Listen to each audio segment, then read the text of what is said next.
नमस्कार। कार्यक्रम parliament this week में आपका स्वागत है और मैं हूं आपके साथ अर्चना मिश्रा। संसद टीवी के इस खास कार्यक्रम में हम बात करेंगे राष्ट्रपति, उपराष्ट्रपति, प्रधानमंत्री और लोकसभा अध्यक्ष से जुड़ी कुछ खास खबरों की। साथ ही डालेंगे नजर लोकतंत्र और संसद भवन परिसर से जुड़ी तमाम गतिविधियों पर। तो शुरुआत करते हैं पार्लियामेंट दिस वीक की, लेकिन सबसे पहले नजर हेडलाइंस पर।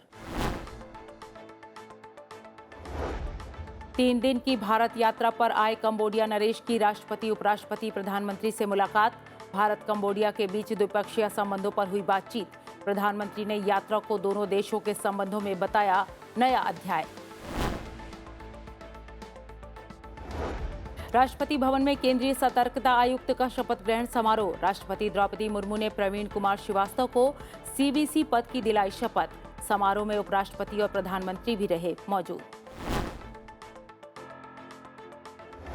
राज्यसभा के सभापति जगदीप धनखड़ ने संदेश में कहा कि नए भारत के विकास का साक्षी बनेगा संसद का नया भवन। नए भवन के उद्घाटन समारोह में उपसभापति हरिवंश ने पढ़ा सभापति का संदेश। संसद के नए भवन के उद्घाटन पर लोकसभा अध्यक्ष का संबोधन। कहा, नया भवन भारत की समृद्ध संस्कृति, प्राचीन विरासत और आधुनिक आकांक्षाओं का अद्भुत संगम। सांसदों से अनुशासन के साथ उच्च मानदंड स्थापित करने को कहा। दिल्ली के एलन करियर इंस्टीट्यूट में प्रबोधन कार्यक्रम में लोकसभा अध्यक्ष का संबोधन। कहा, प्राचीन समय से मूल्य आधारित शिक्षा का केंद्र रहा है भारत। आध्यात्मिकता और आधुनिकता के सामंजस्य से आगे बढ़ने को कहा। और अब खबरें विस्तार से। कंबोडिया के राजा नोरोडोम सिहामोनी भारत की 3 दिन की यात्रा पर दिल्ली पहुंचे। राष्ट्रपति भवन में उनका पारंपरिक स्वागत किया गया। राष्ट्रपति द्रौपदी मुर्मू और प्रधानमंत्री नरेंद्र मोदी ने कंबोडिया नरेश नोरोडोम सिहामोनी के साथ द्विपक्षीय बैठक की। बैठक के दौरान द्विपक्षीय संबंधों पर बातचीत हुई। दोनों पक्षों ने क्षमता निर्माण, मानव संसाधन विकास, पर्यटन, संस्कृति और रक्षा क्षेत्र में भारत कंबोडिया साझेदारी को आगे बढ़ाने के तरीकों पर बातचीत की। प्रधानमंत्री नरेंद्र मोदी ने कहा कि भारत और कंबोडिया के बीच राजनयिक संबंधों के 70 वर्ष पूरे होने के उपलक्ष्य में कंबोडिया नरेश की यह भारत यात्रा कंबोडिया संबंधों में एक नया अध्याय है। इस यात्रा के दौरान कंबोडिया के राजा नोरोडोम सिहामोनी ने उपराष्ट्रपति जगदीप धनखड़ से मुलाकात की। उपराष्ट्रपति ने क्षमता निर्माण, रक्षा और संसदीय सहयोग जैसे प्रमुख क्षेत्रों में कंबोडिया राजा नोरोडोम सिहामोनी के साथ बातचीत की।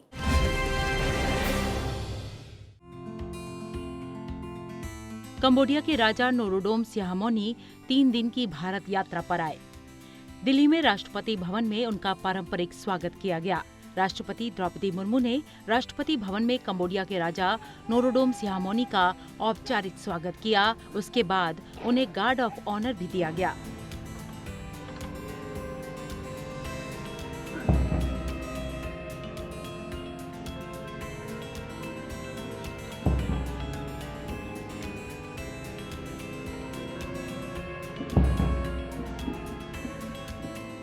इस अवसर पर प्रधानमंत्री नरेंद्र मोदी और अन्य गणमान्य लोग भी मौजूद रहे।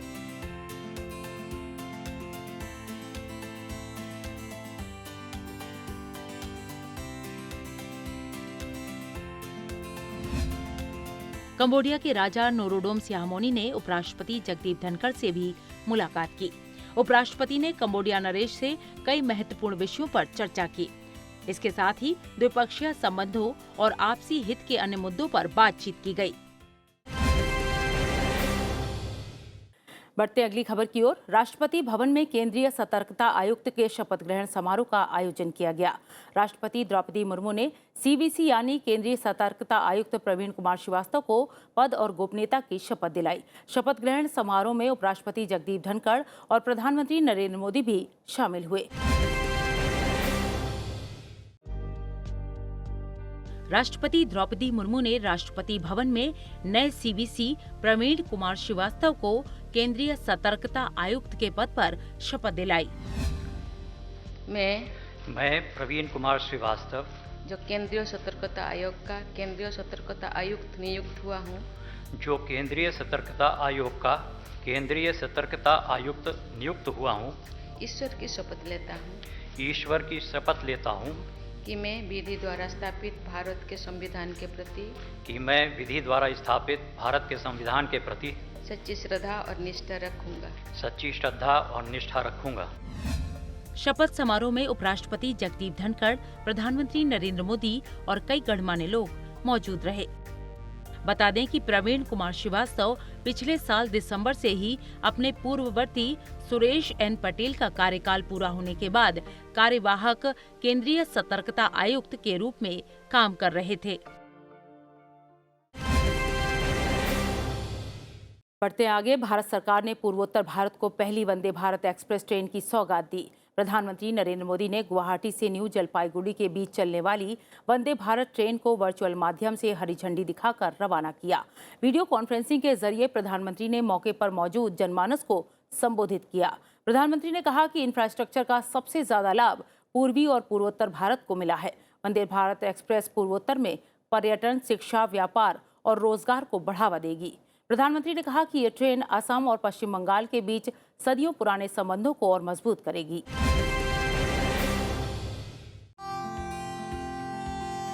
प्रधानमंत्री नरेंद्र मोदी ने वीडियो कॉन्फ्रेंसिंग के जरिए असम में पूर्वोत्तर की पहली वंदे भारत एक्सप्रेस को हरी झंडी दिखाकर रवाना किया। प्रधानमंत्री ने अपने संबोधन में कहा कि बीते 9 साल भारत के लिए अभूतपूर्व उपलब्धियों के रहे हैं। नए भारत का निर्माण लगातार हो रहा है। बीते 9 साल भारत के लिए अभूतपूर्व उपलब्धियों के रहे हैं। नए भारत के निर्माण के रहे हैं। गुवाहाटी जलपाईगुड़ी वंदे भारत एक्सप्रेस ट्रेन असम और पश्चिम बंगाल के बीच सदियों पुराने संबंधों को और मजबूत करेगी। इससे इस पूरे क्षेत्र में आना जाना और तेज हो जाएगा। इससे कॉलेज, यूनिवर्सिटी में पढ़ने वाले युवा साथियों को सुविधा होगी और सबसे अहम बात, इससे पर्यटन और व्यापार से बनने वाले रोजगार बढ़ेंगे। बता दें कि उत्तर पूर्व की ओर जाने वाली वंदे भारत पश्चिम बंगाल में न्यू जलपाईगुड़ी स्टेशन और असम में गुवाहाटी के बीच चलेगी। बढ़ते आगे, 28 मई 2023 को प्रधानमंत्री नरेंद्र मोदी ने संसद के नए भवन को राष्ट्र को समर्पित कर दिया। संसद के नए भवन के उद्घाटन के मौके पर उपराष्ट्रपति और राज्यसभा के सभापति जगदीप धनखड़ ने अपने संदेश में उम्मीद जताई कि संसद का ये नया भवन भारत के विकास का गवाह बनेगा। साथ ही उन्होंने कहा कि गुलामी की मानसिकता से मुक्ति के प्रतीक के रूप में काम करेगा। बता दें कि समारोह के दौरान राज्यसभा के सभापति जगदीप धनखड़ के संदेश को उपसभापति हरिवंश ने नए संसद भवन के लोकसभा कक्ष में पढ़ा। पूरे देश को हार्दिक बधाई देते हुए मुझे अपार खुशी है। हमारा मौजूदा संसद भवन आज़ादी मिलने से आज दुनिया की एक बड़ी ताकत के रूप में भारत की पहचान बनने तक की ऐतिहासिक यात्रा का गवाह है। मुझे पूरा यकीन है कि इस अमृत काल के दौर में बना नया संसद भवन आगे भी हमारी तेज प्रगति का साक्षी रहेगा। आत्मनिर्भर भारत बनाने से लेकर जनता की मूलभूत सभी जरूरतों की पूर्ति तक, देशवासियों को सशक्त बनाने से लेकर समग्र गरीबी उन्मूलन तक, यह गौरवशाली भवन भावी दशकों के दौरान अनेक ऐतिहासिक पलों का अध्याय लिखेगा। नई संसद हमारी शाश्वत धाराओं का प्रतीक है। यह हमारी समृद्ध भारतीय वास्तुशिल्प, परंपरा एवं सांस्कृतिक विरासत के साथ प्रगति विकास के लिए आधुनिक टेक्नोलॉजी को सर्वोत्तम तरीके से आत्मसात करने की हमारी क्षमता को भी प्रदर्शित करता है। बढ़ते आगे, 28 मई 2023 को संसद के नए भवन के उद्घाटन के अवसर पर लोकसभा अध्यक्ष ओम बिरला ने विशिष्ट सभा को संबोधित किया। लोकसभा अध्यक्ष ने कहा कि भारतीय संसद घरेलू और वैश्विक चुनौतियों को अवसर में बदलने का सामर्थ्य रखती है। अमृतकाल के दौरान भारत की प्रतिष्ठा में अभूतपूर्व वृद्धि हुई है। लोकसभा अध्यक्ष ने कहा कि नया भवन भारत की समृद्ध संस्कृति, प्राचीन विरासत और आधुनिक आकांक्षाओं का अद्भुत संगम है।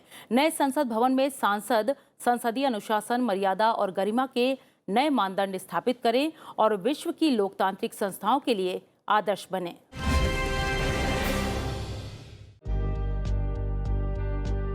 अट्ठाईस मई 2023 को प्रधानमंत्री नरेंद्र मोदी ने संसद का नया भवन राष्ट्र को समर्पित किया।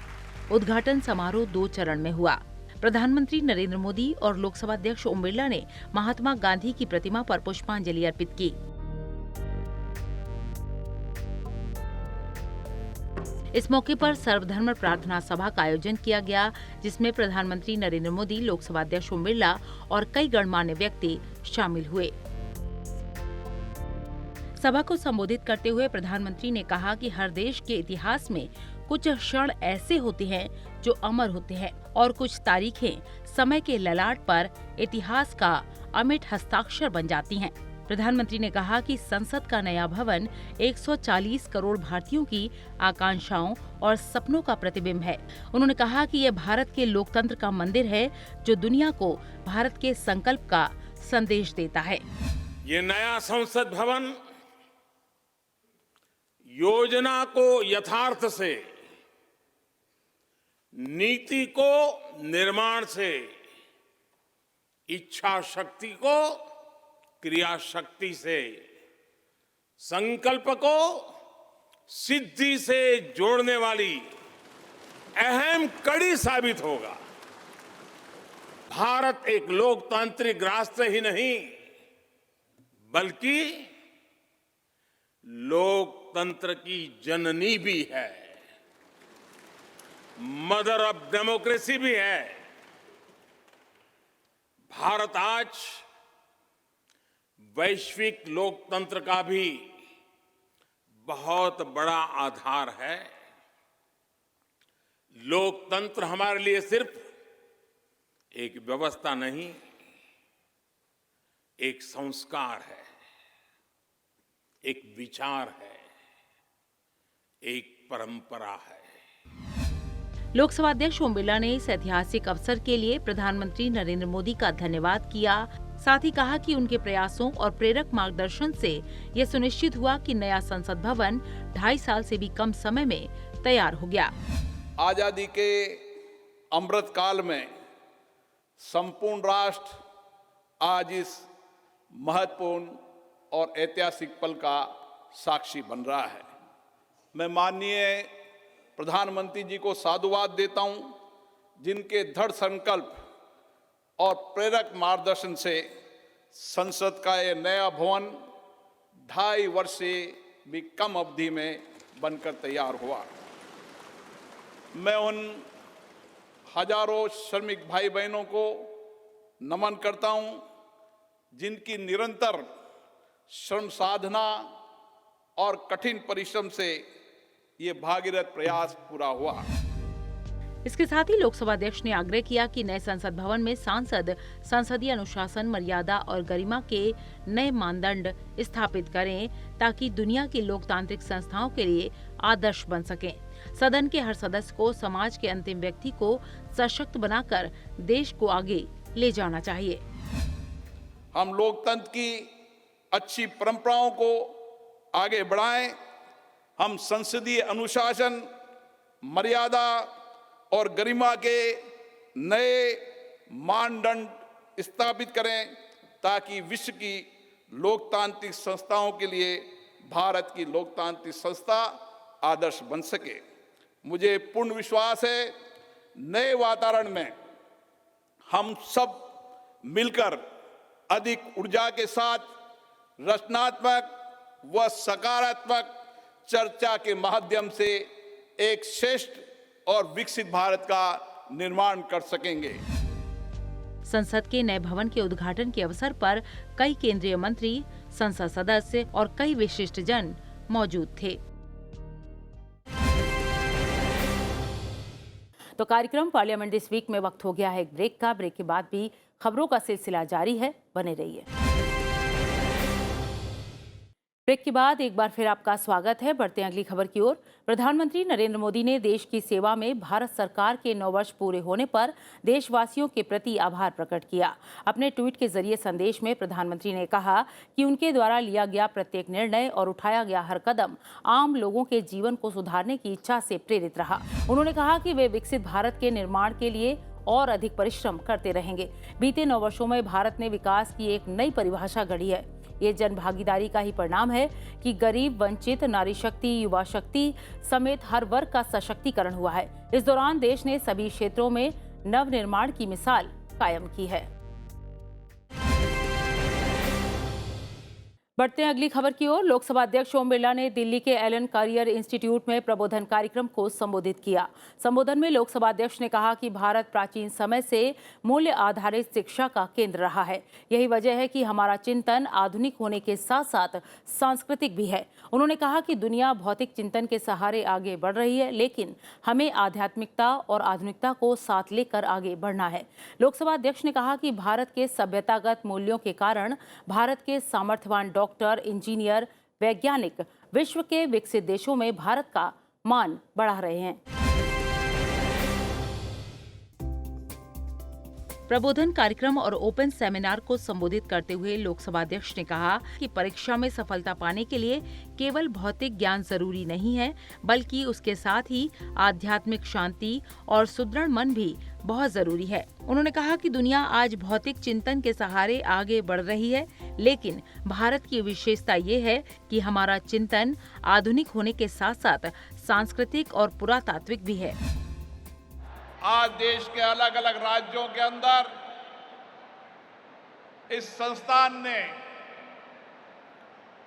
अपने शिक्षण प्रशिक्षण से भारत में एक नया कीर्तिमान हासिल किया है। मुझे खुशी है कि इसमें पढ़ने वाला विद्यार्थी देश के लिए समर्पित योगदान दे रहा है। देश की बड़ी बड़ी आईटी कंपनियां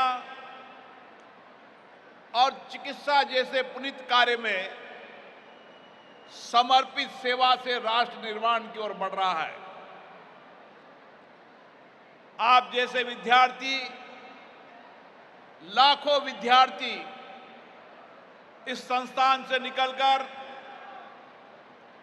जिन्होंने देश के अलग अलग राज्यों के अंदर और भारत के अलावा विश्व के कई देशों के अंदर अपनी आईआईटी के मेडिकल शिक्षा के अंदर वहां पर योगदान दे रहे हैं और देश को आगे बढ़ाने का काम भी कर रहे हैं और विश्व में भारत का नाम रोशन भी कर रहे हैं। लोकसभा अध्यक्ष ने कहा कि भारतीय युवा रोजगार लेने के बजाय नौकरी देने वाले बन रहे हैं। युवा स्टार्टअप तैयार कर रहे हैं और नौजवानों का ये आत्मविश्वास देश को आगे बढ़ने में मदद कर रहा है। हमारे आईआईटी का स्टूडेंट आने वाले समय में अपने सूचना प्रौद्योगिकी, नए इनोवेशन, नए रिसर्च के साथ भारत का नाम रोशन करेगा। आज हमें गर्व है कि भारत का नौजवान अपने इनोवेशन, रिसर्च, नई टेक्नोलॉजी के कारण दुनिया में नेतृत्व कर रहा है। दुनिया के विकसित देशों के अंदर भी अगर कोई आईआईटीएन है तो भारत का है, इस संस्थान से निकलने वाला विद्यार्थी है। मैं आप सबको शुभकामनाएं देता हूं, बधाई देता हूं। आप एक समर्पित लक्ष्य से एक नए भारत के निर्माण में अपने माता पिता की आशाओं और आकांक्षाओं को तो पूरी करे सही, लेकिन उसके साथ साथ देश की आकांक्षा और आकांक्षा को भी पूरी करें। बढ़ते आगे, लोकसभा अध्यक्ष ओम बिरला ने दिल्ली में महेश नवमी कार्यक्रम को संबोधित किया। इस अवसर पर लोकसभा अध्यक्ष ने कहा कि माहेश्वरी समाज ने अपने परिश्रम से हमेशा देश को आगे बढ़ाने में सहयोग दिया है। उन्होंने कहा कि निस्वार्थ सेवा और परमार्थ की भावना माहेश्वरी समाज की विशेषता रही है। माहेश्वरी समाज ने स्वतंत्रता आंदोलन के साथ साथ शिक्षा, स्वास्थ्य, व्यवसाय और समाज से जुड़े कई क्षेत्रों में महत्वपूर्ण योगदान दिया है और उपलब्धियां हासिल की हैं। लोकसभा अध्यक्ष ने मौके पर मौजूद सभी लोगों को अमृतकाल में देश को विकसित राष्ट्र बनाने की संकल्पना में सामूहिक प्रयास करने को कहा।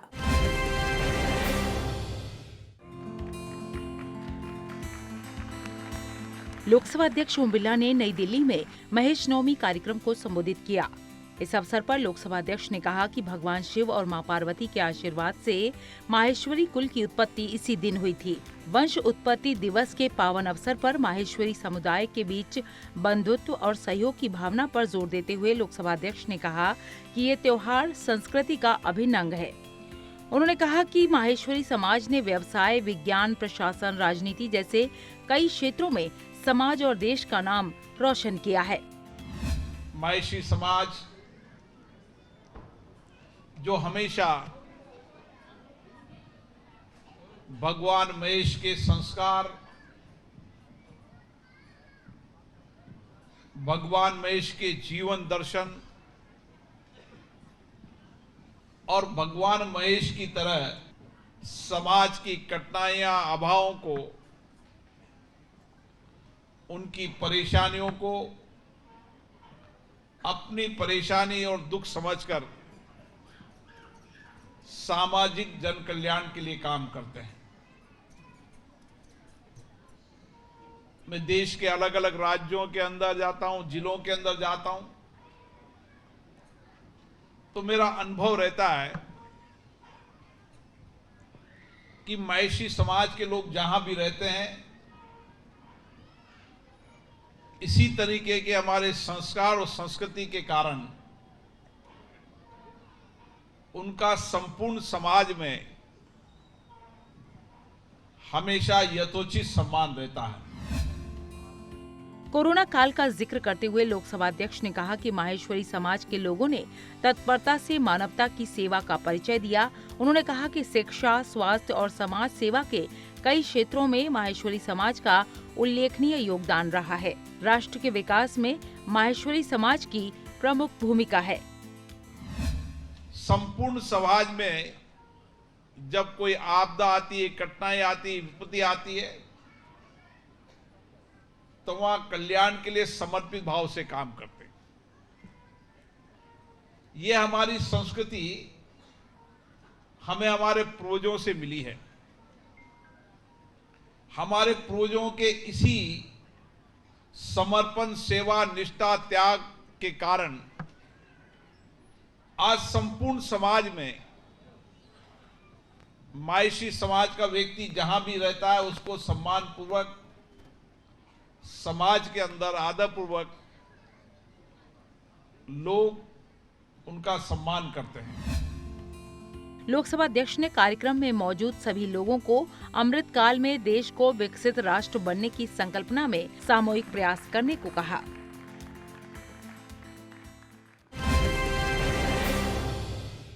बढ़ते हैं अगली खबर की ओर। उपराष्ट्रपति और लोकसभा अध्यक्ष ओम बिरला ने महाराष्ट्र के चंद्रपुर से सांसद भालूभाऊ धानोरकर के निधन पर शोक जताया। उपराष्ट्रपति ने ट्वीट के जरिए अपने संदेश में कहा कि लोकसभा सांसद भालूभाऊ धानोरकर की निर्वाचन क्षेत्र की सेवा करने और महाराष्ट्र की प्रगति में योगदान देने की उनकी प्रतिबद्धता सराहनीय रही। लोकसभा अध्यक्ष ने ट्वीट के जरिए अपने संदेश में कहा कि महाराष्ट्र के चंद्रपुर से सांसद भालूभाऊ धानोरकर का निधन दुखद है।